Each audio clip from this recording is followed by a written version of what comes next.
That morning, when Lucas, the new chief data officer, barely 34, with the confidence of someone who had just finished a self help book, leaned against my office doorway and said that an intern could do what I do, I did not get angry.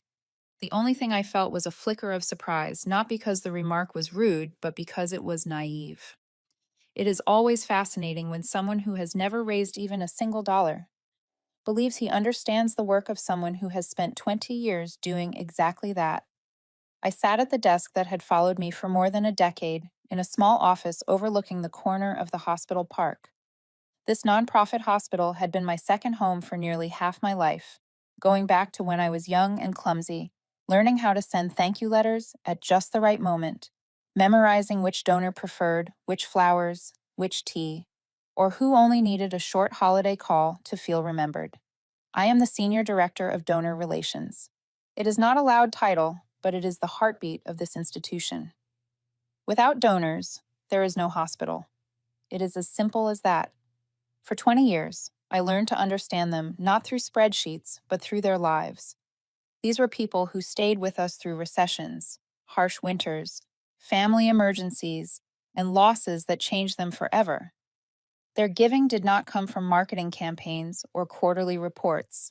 It came from trust in the familiar face they had known for years. That is why many of them saw me not as hospital staff, but as part of the very thing they were supporting. Lucas did not understand that, or did not care to. He arrived just as leadership decided the hospital needed a refresh. A fresh business degree, startup experience, and a vocabulary full of words like automation, funnels, dashboards, all worn like armor. To Lucas, the world ran on data. People were nothing more than predictable behavior patterns if you use the right tools. I do not deny the value of technology, but I also know some things cannot be reduced. Trust is one of them. I looked at Lucas standing there with his steaming latte, eyes filled with the certainty of a man convinced he had discovered a simple solution to a complex problem. In that moment, I did not see him as an adversary. I saw him as someone walking into a land he did not realize his map was wrong for. Then I thought of my daughter, Sarah, 17, sharp, principled, the reason I stayed in this field for so long. She wants to be a doctor, a beautiful dream and a hard one too. She grew up with my stories about the hospital, the scholarship program, the donors who helped build the emergency room, or quietly paid medical bills for children who had nowhere else to go. She often asked me why I was not appreciated more.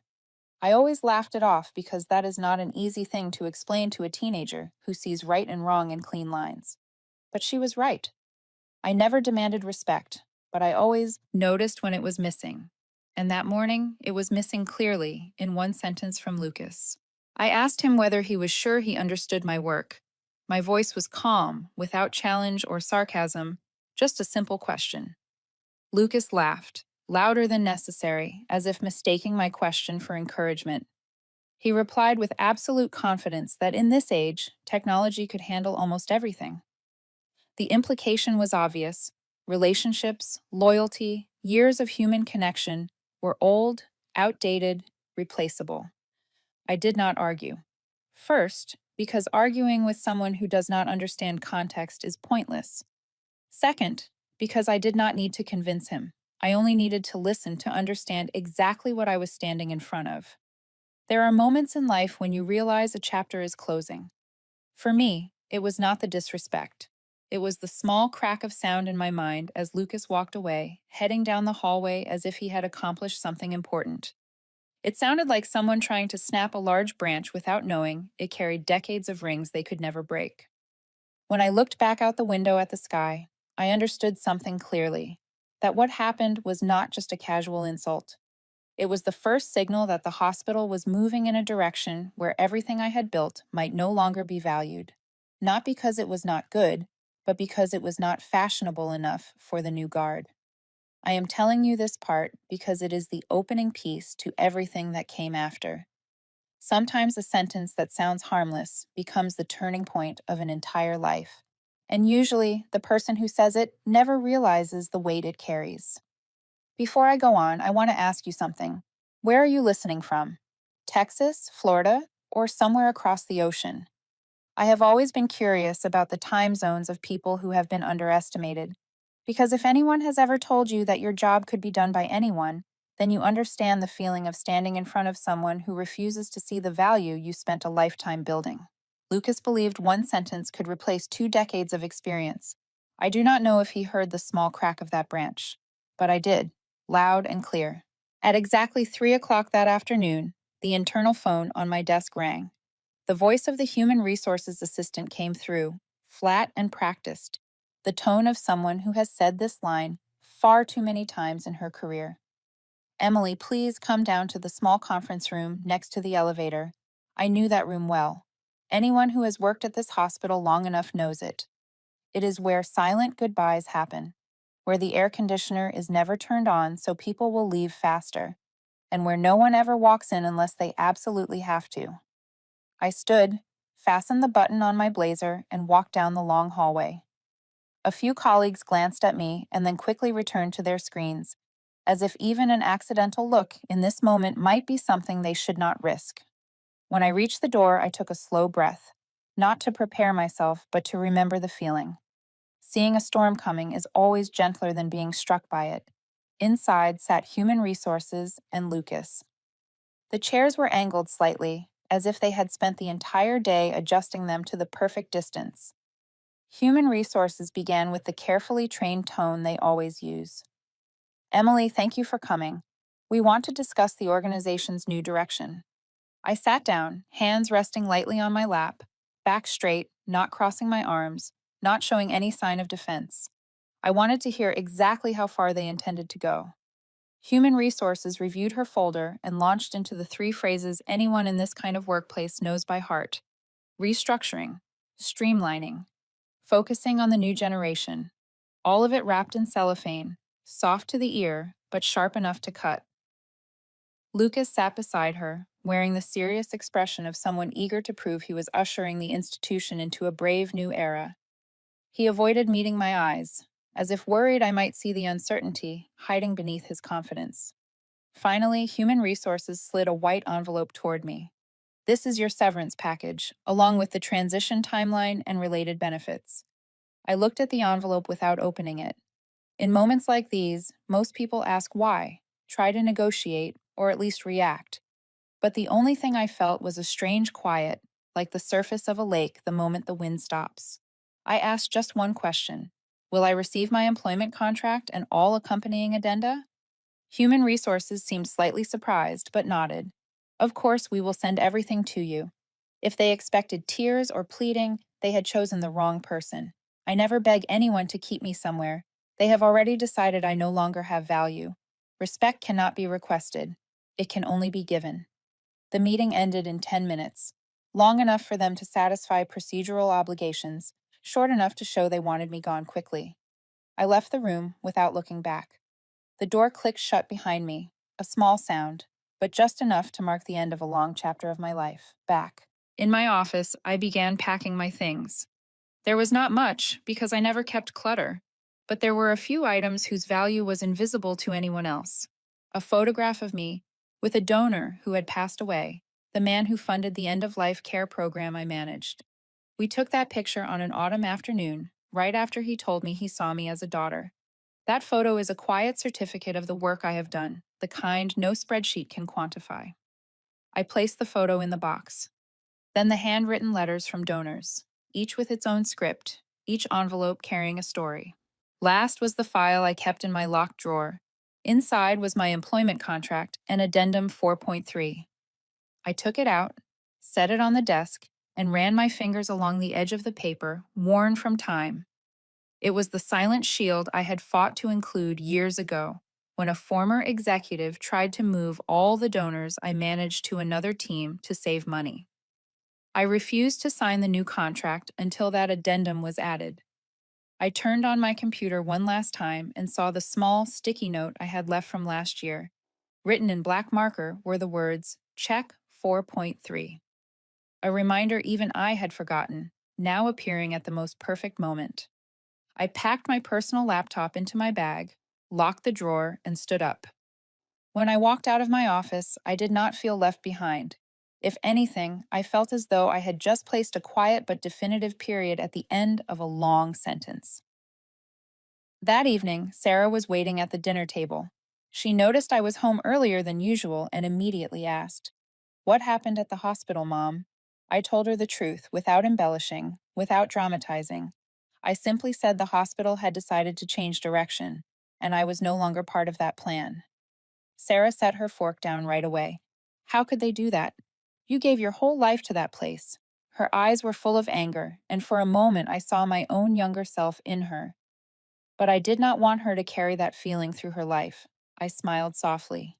"Sweetheart, people can say whatever they believe. As for me, I believe in paperwork." She fell quiet for a moment, then asked, "Are you all right?" I nodded. "I am. Because sometimes you have to leave for people to notice the space that they thought did not matter." Later that night, after Sarah went to bed, I sat alone in the living room with my contract and addendum spread out before me. I read every line slowly, as if revisiting a story I had written long ago, and was only now reaching the turning point. The more I read, the clearer it became that the people in that conference room had no idea what they had touched. What Lucas did not know was that I had once fought tooth and nail for Clause 4.3, and it was about to become more valuable than gold. A few days after the afternoon, I walked out of the small conference room next to the elevator, and the first messages from former colleagues began to come in. No one said directly that they missed me, but openers like, "Hey Emily, let me tell you this," were enough to show things were not going smoothly. Lucas had launched his reforms immediately, at a speed even I had to admit was one of his strengths. Fast. Fast enough to skip understanding what he was touching. He called the new program Digital Donor Engagement, a groundbreaking strategy, at least the way he presented it in the department-wide meeting. My friend in development told me the opening slide said, "The future is digital." I could picture the scene and imagined about 1/3 of the room raising their eyebrows. Not because they disagreed, but because they knew the upcoming webinar audience was not a group of startup founders, but people who still read printed letters and morning newspapers. Under Lucas's plan, every private meeting would be replaced by scheduled webinars. Every handwritten thank you letter would be replaced by mass marketing emails written by an outside agency. And most remarkable of all was the new task assigned to the interns, sending LinkedIn messages to donors, including an 82-year-old man who used LinkedIn only to look at pictures of his grandson. When I read my colleague's description, I let out a soft laugh. Not a mocking one, but the kind you release when you already know what comes next. Donors at that age do not hate technology. They hate being treated like an anonymous data file. And it happened faster than I expected. One evening, a friend sent me a screenshot of an email that had just gone out from the new system. The first line read clearly, "Dear insert name here, thank you for your lifelong generosity." I read it again to make sure it was not an edited joke. It was not. It was real, sent to a donor who had a habit of printing every email for his records. The reaction was quiet but deep. He did not get angry. He simply called the office and asked one gentle question. "I would like to know if insert name here is my new name." A calm question, sharper than any accusation. Lucas probably saw it as a technical error, but my colleague said that afternoon the development office was so silent you could hear the printer working. No one dared speak loudly, because everyone knew this was not a system failure. It was a sign the system did not understand people. Meanwhile, I sat in my living room, reading my contract and addenda under the warm yellow lamp. Addendum 4.3 was still there, with the wording I had fought for years to include. Mosaic Pathway is the independent intellectual property of Emily Carter. The hospital may use it only through an annual license. The license automatically expires on the termination date of the employment contract. The expiration date aligned perfectly with the day they escorted me out. I reread each section, remembering the years spent building Mosaic Pathway. Not in conference rooms, not on blank documents, but from hundreds of real conversations. Simple questions like, "How are you feeling today?" The hours spent listening to donors talk about a late spouse. The stories that shaped why they wanted to give. Mosaic Pathway was built from pieces that genuine pieces. Each piece is a story, a detail, something no outsider could ever know from a CSV file. That is why it cannot be copied. People can imitate structure, but they cannot imitate the honesty of relationships built over the years. Just as I was noting down clauses, Sarah came downstairs. She brought a cup of hot tea, the familiar herbal scent drifting gently across the room.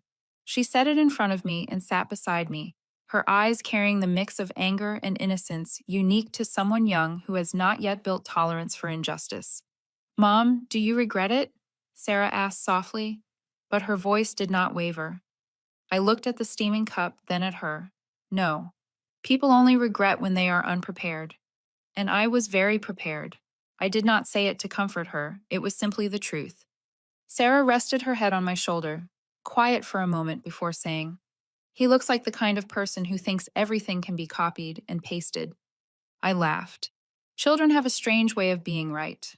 I placed my hand on the stack of documents, feeling every word in Addendum 4.3 as if it were glowing. I knew the hospital might try to replicate Mosaic Pathway, or at least what they believed Mosaic Pathway was. But they could only copy the surface. The rest, the core, was not on any document, because they did not have its password.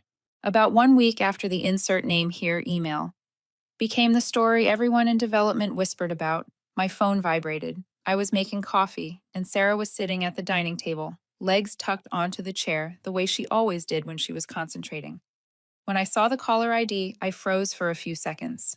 Donor A, 78 years old, the man who had been calling me dear since I was 30 and never once said it without warmth.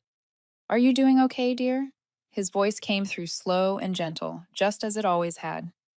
A simple question, layered with more care than anyone who sees donors as spreadsheet entries would ever understand. I told him I was fine, resting, and that sometimes resting is the right choice. He sighed. "I received a strange email from the hospital. It did not sound like you. It did not sound like anyone. They also sent me a link for a webinar. My grandson had to open it for me. I pictured him in his armchair, squinting at an old laptop screen. Something about it was both funny and quietly sad.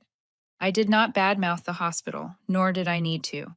I simply reminded him that he had the right to invoke the key person clause he had insisted be added to his agreement years ago. I said it gently, the way you might remind a friend that their umbrella is still in the trunk. He understood immediately. Thank you, dear. I know what to do.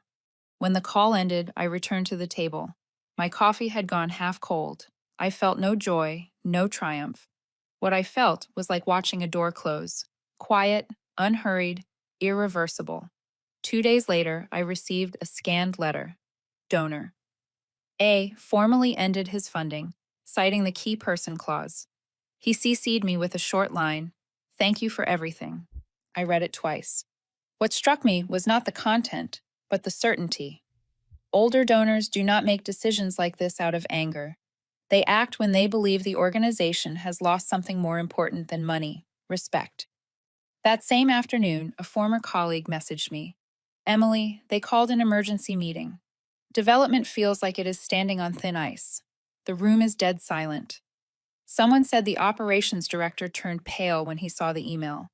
Losing someone like Donor A is not losing a budget line. It is pulling out the first stone of an arch. The truth proved itself faster than I expected. The next morning, Donor B sent a termination letter. One formal page, no complaints, no accusations, no bitterness. Just an ending, after receiving what they described as messages lacking human warmth. They CC'd me and added one line, "We hope you are well." I opened the email and felt something settle inside me.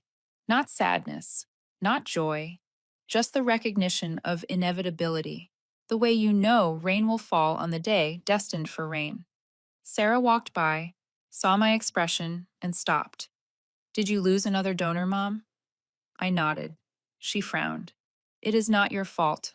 I know, I smiled. But hearing it from you still helps. Then came Donor C, and that one was even simpler. No calls, no explanations, no circling the point. Just a letter with a single sentence, "Without Emily, our philanthropy will find another home." One sentence, and yet it flicked a switch. Clean, sharp, final. 3 donors in 1 week. Three funding pillars hold up essential programs. If you have never worked in a nonprofit, you cannot understand the magnitude of that impact. But anyone who has worked in the field only needs to hear the number of donors to feel the weight.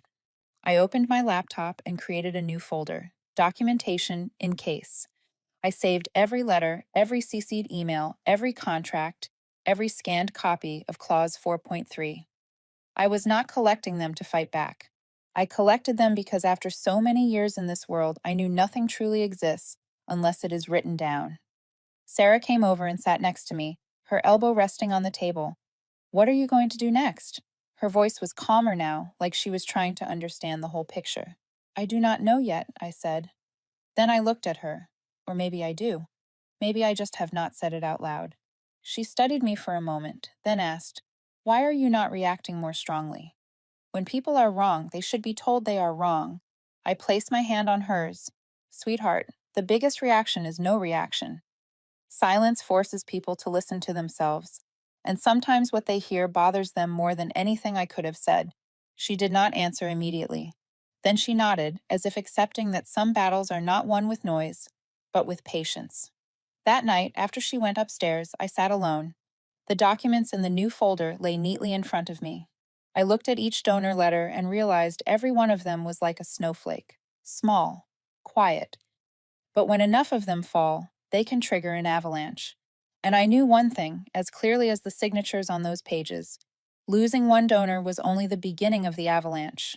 News about the three major donors leaving did not take long to reach the upper floors.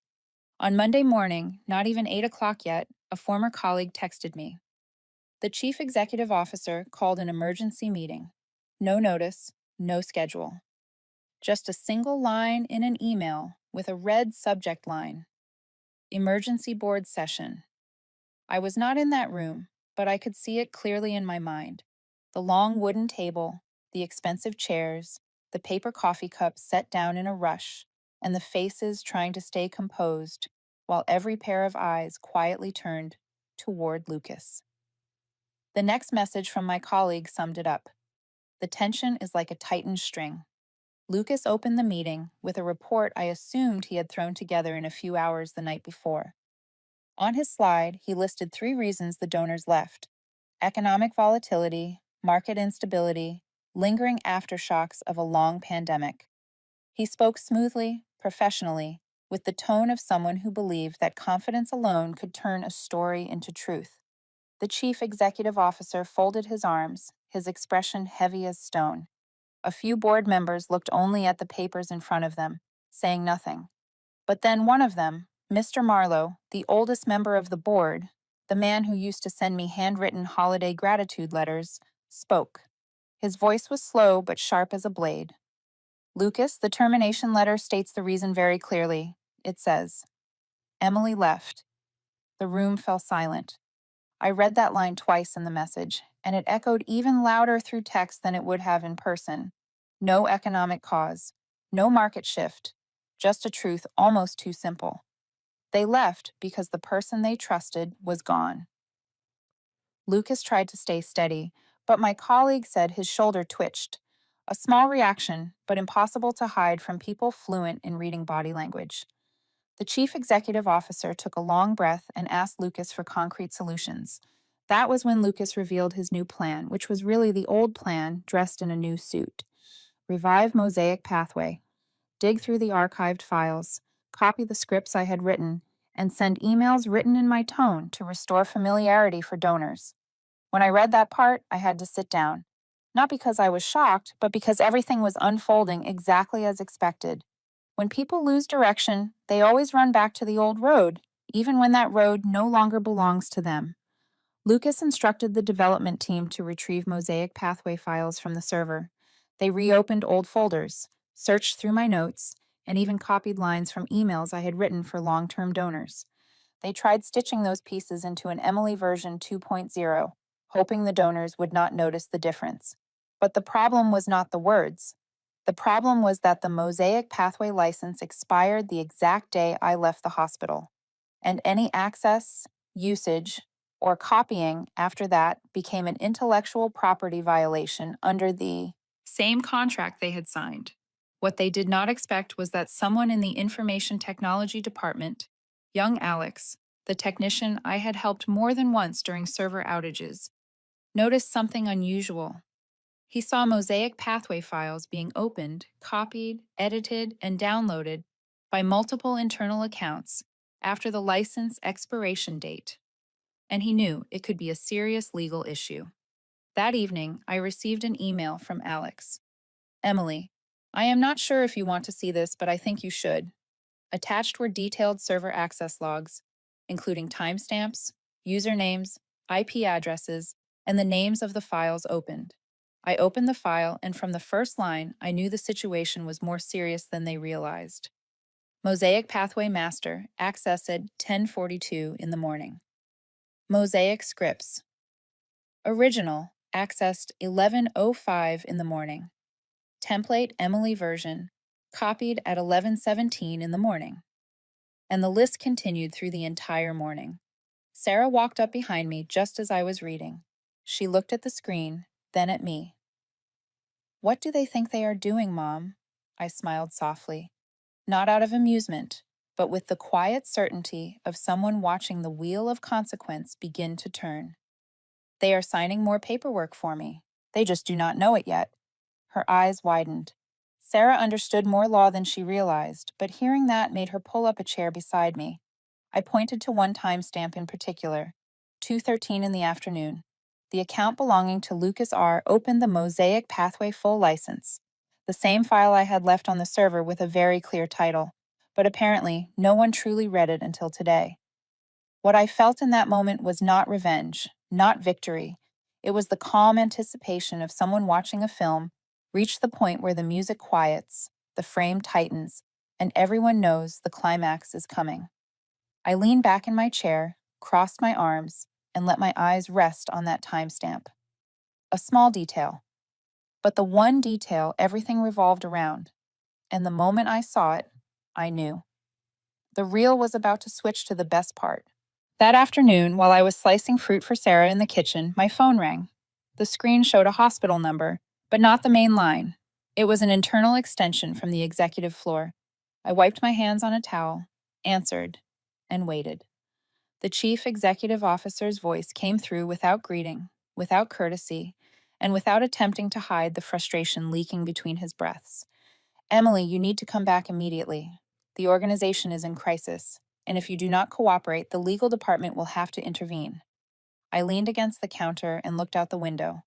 The sky was so blue that day, it made me wonder whether he had meant to call someone else. But no, his words were meant for me. A familiar tone, the kind used by people who are accustomed to demanding, not requesting. He continued, quicker now, sharper now. You must return to hand things over, assist donors, provide documentation. Your obligations are still in effect. We need you. The organization needs you. I let him finish. I did not correct him. I did not interrupt. I did not offer explanations he had not earned. I simply listened to the voice of a man who had begun to realize he had broken something he believed unbreakable. When he finally paused, waiting for my response, I spoke softly, as light as air. Of course. Let us read the contract together. The silence on the other end was immediate, not the silence of agreement, the silence of someone who suddenly felt his earlier threats drifting in the wrong direction. I repeated, clearer this time. I will arrange a formal meeting.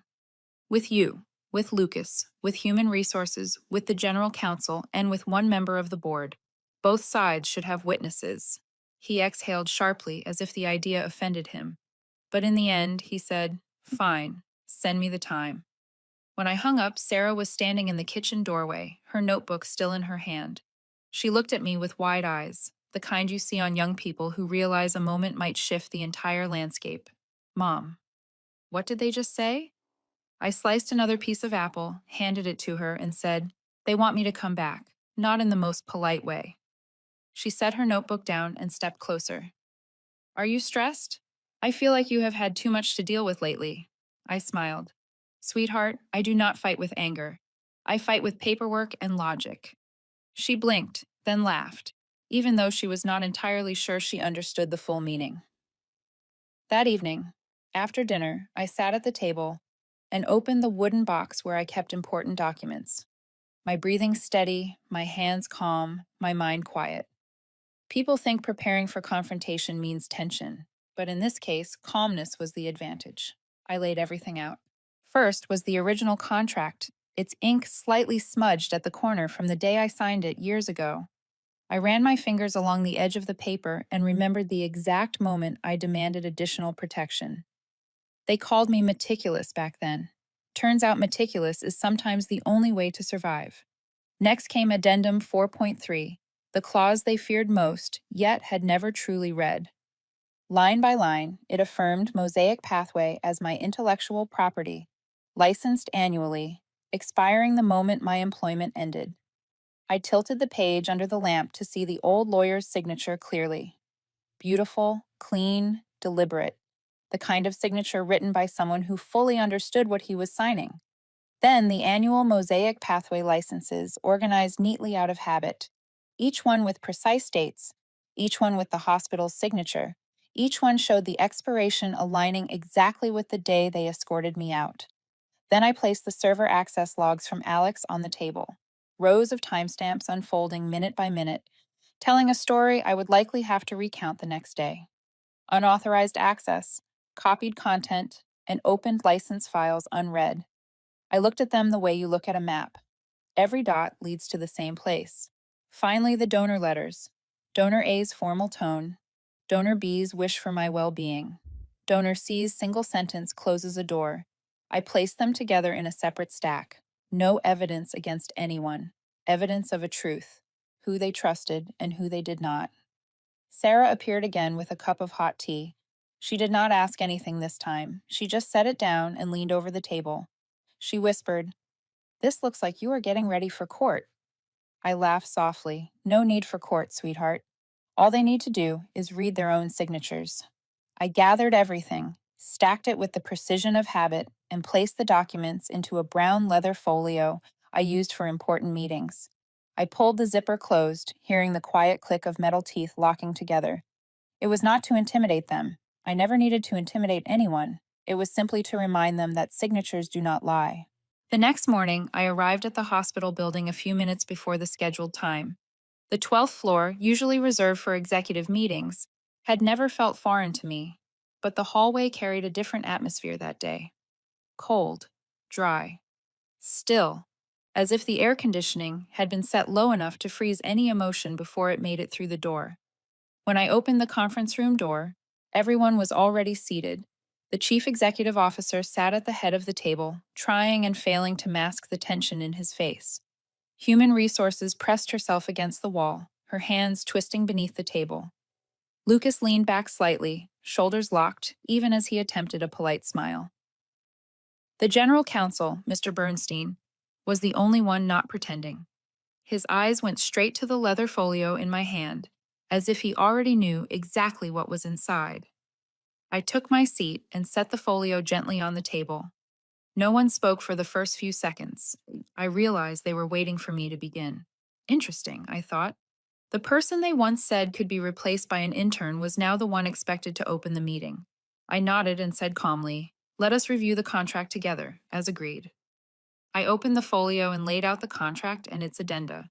The white LED lights angled over the paper, making every line of ink appear sharper.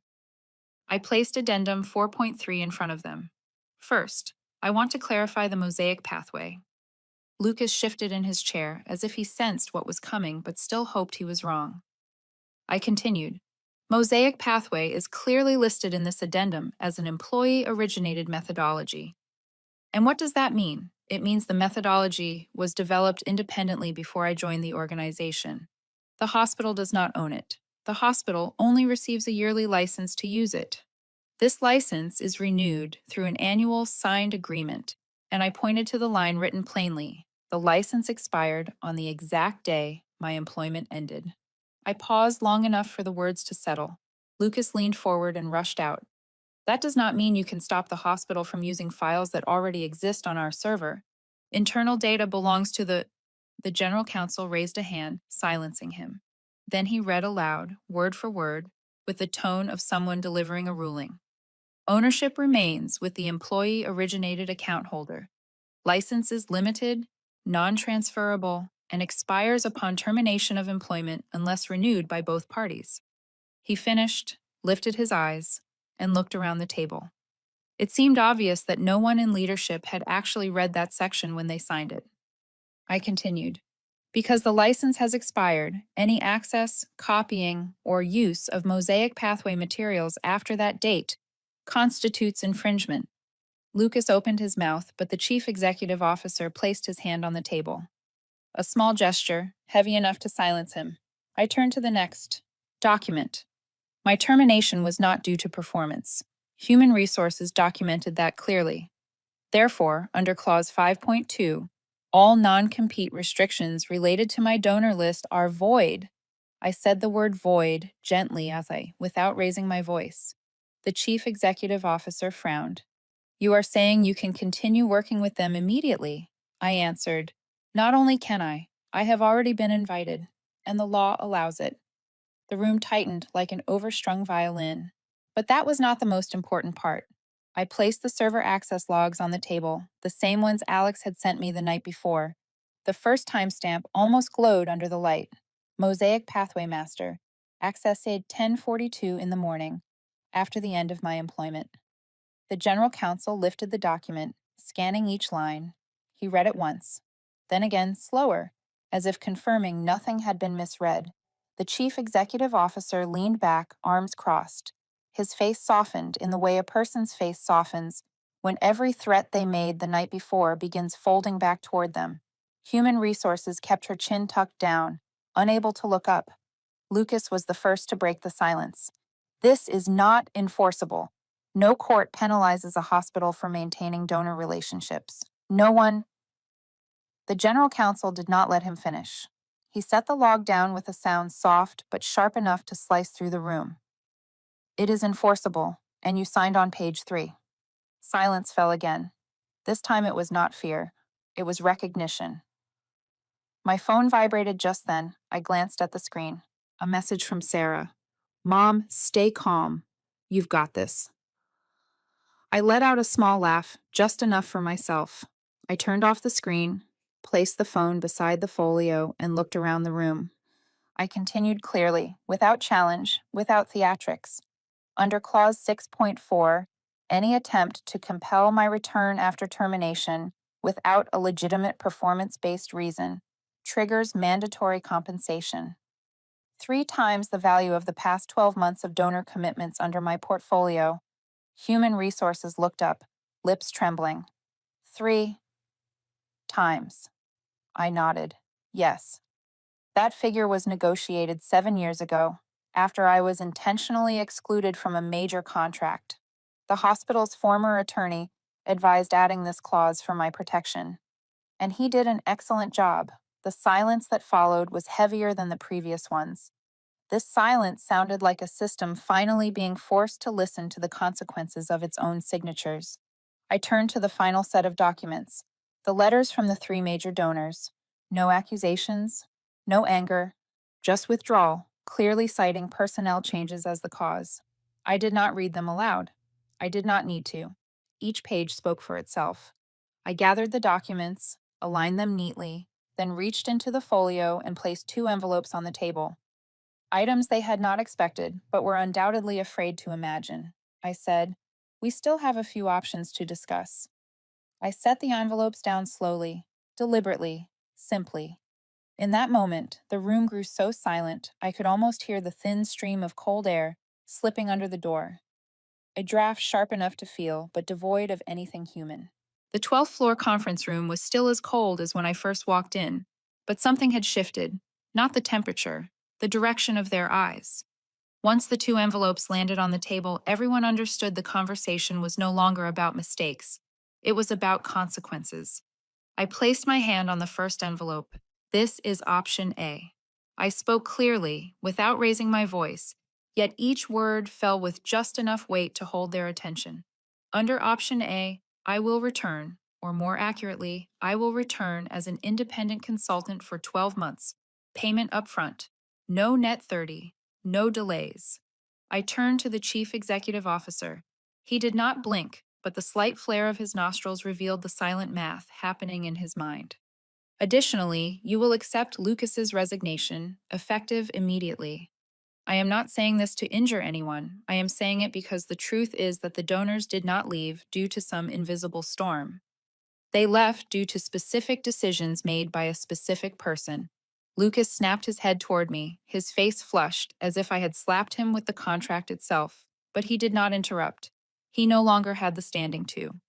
Furthermore, the hospital will issue an internal apology letter not to humiliate anyone, but to clarify for the staff where the line of disrespect lies. And a second letter will be sent to the donors, acknowledging the errors and stating that the previous process will be restored under my professional oversight. I opened the envelope and placed a sheet on the table.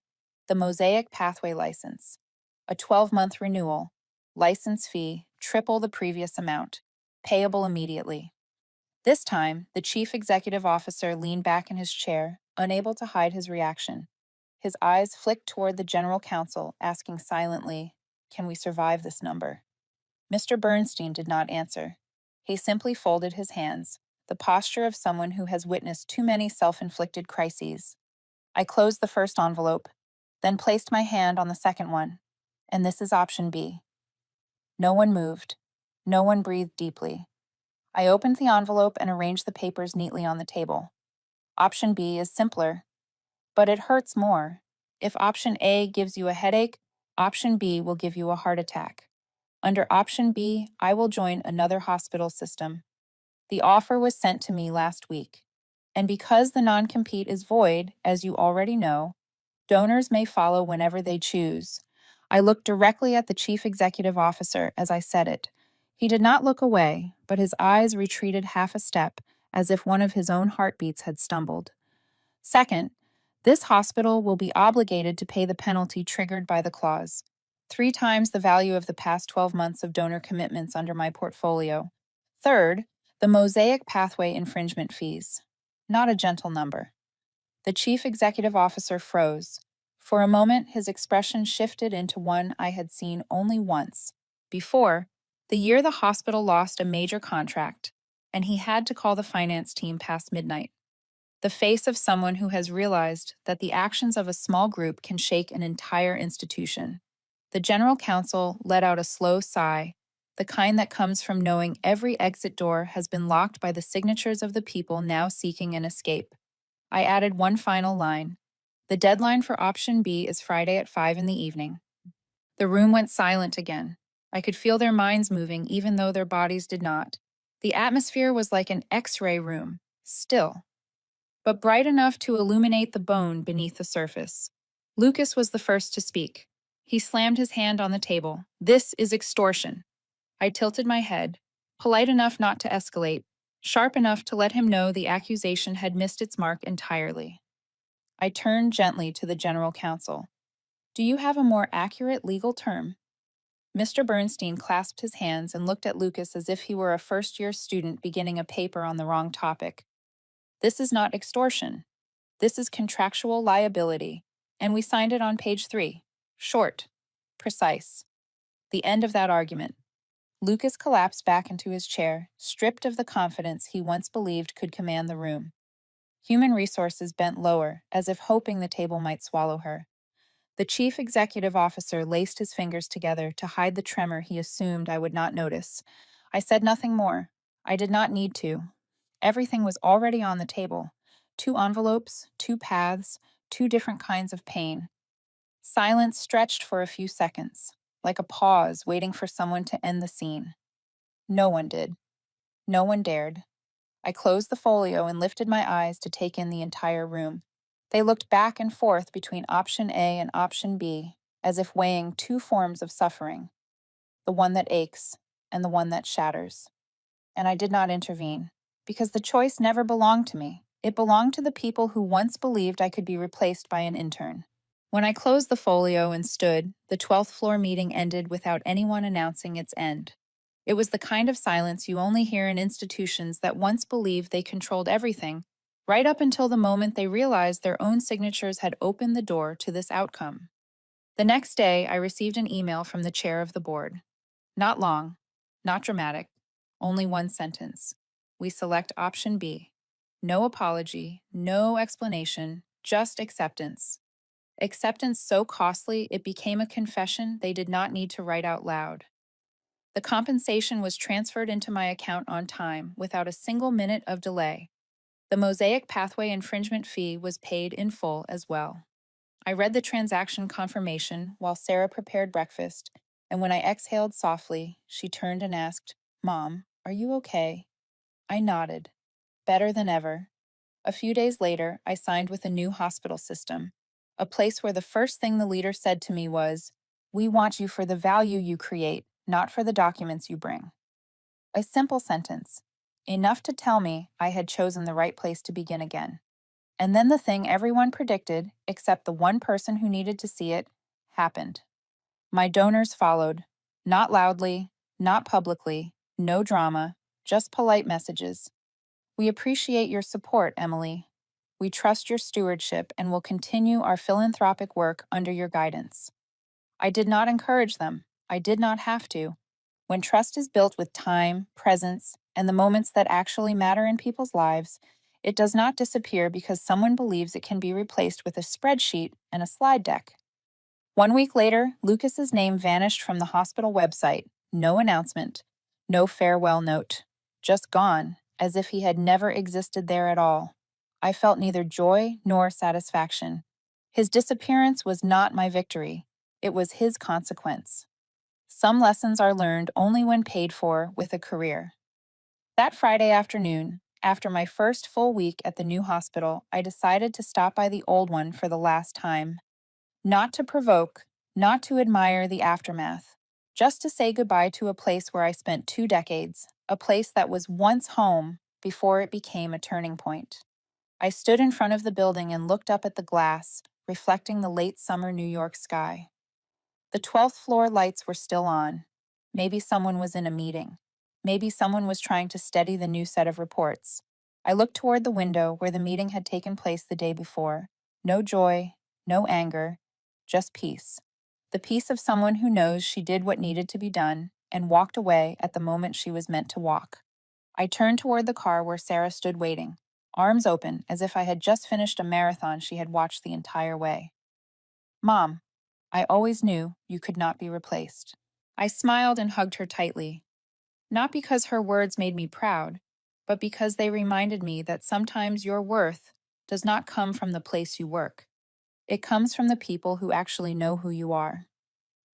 We got into the car, and as the city moved past the window like a film strip, I thought about everything that had happened, about how one small sentence, a throwaway remark that meant nothing to the person who said it, had triggered a chain of events that forced an entire system to pay the price. That is the thing people in workplaces often forget. The person who cannot be replaced is not the one who works like a machine. The person who cannot be replaced is the one whose work carries a heart you cannot copy or paste. And when organizations ignore real value, they do not just lose an employee, they lose trust, they lose relationships, they lose the foundation they never realized was holding them up. This story, like every story in life, is not meant to teach a lesson. It is simply a reminder that sometimes justice arrives quietly, like a door closing without a sound, only to open another door that is better, brighter, and fairer for the people who deserve it. If you have listened this far, I want to leave you with one last thought. If you enjoy calm but sharp stories like this, a little humorous but full of justice, subscribe to the channel. It is free. And it helps me keep telling stories for the people who have been underestimated, but were never ordinary.